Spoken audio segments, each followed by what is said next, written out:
अस्सलाम वालेकुम, मैं हूँ अदील और आप हमारा यूट्यूब चैनल देख रहे हैं नेम उर्दू बाय अदील। आज की इस वीडियो में बात करने वाले हैं सुमाया नाम के बारे में। इस्लाम की लड़कियाँ कैसी होती हैं और इस नाम का मतलब क्या होता है, इनके मुफीदातें कौन सी होती हैं। तो आप सिर्फ कैसे की वीडियो लास्ट तक ज़रूर देखिएगा। सबसे पहले बात कर लेते हैं इस नाम के मैनी की। तो इसके मैनी हैं पाक, बुलंद, आला के होते हैं। अगर तख्लीक ज़बान के बारे में बात करें तो ये एक अरबी ज़बान का नाम माना जाता है, जिन्स लड़की होती है। और अगर हम इनके मज़ाहिब की बात करें तो ये एक मुस्लिम नाम माना जाता है।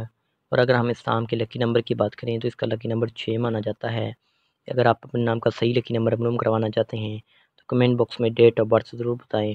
और अगर हम इस्लाम के हामी नंबर्स की बात करें तो 5 और 9 शामिल होता है। अगर हम इस्लाम के बेहतरीन वक्त के बारे में बात करें तो 9 AM से लेकर 11 AM तक इनका बेहतरीन वक्त माना जाता है। अगर हम इस्लाम की मौफिक दातों की बात करें तो दातों में जुम्मा और हफ्ता शामिल होता है। इसके अलावा अगर हसूल ज़िंदगी के मतलब बात करें, यानी इस्लाम वाली लड़कियां कैसी होती हैं, तो आप ज़िंदगी में आने वाली मुश्किलात से टकराना पसंद करती हैं और उनका बहादुरी से मुकाबला करना चाहती हैं। अगर हम इस्लाम की मौफिक दातों की बात करें तो दातों में कांसी और तांबा शामिल होता है। अगर हम इस्लाम के मौफिक रंग की बात करें तो सुरख, बनफशी और नीला काला रंग शामिल होता है।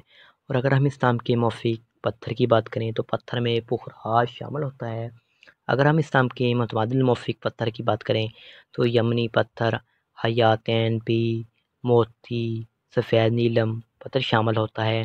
और अगर आपको आज की वीडियो पसंद आई हो तो प्लीज़ हमारे चैनल को लाइक ज़रूर कीजिएगा, वीडियो को शेयर कीजिएगा और हमारे चैनल को सब्सक्राइब करने के साथ वाले घंटी वाले बटन पर ज़रूर क्लिक कीजिएगा। किसी भी नाम के रिलेटेड में नहीं चाहते हैं तो कमेंट बॉक्स में ज़रूर बताइएगा। थैंक्स।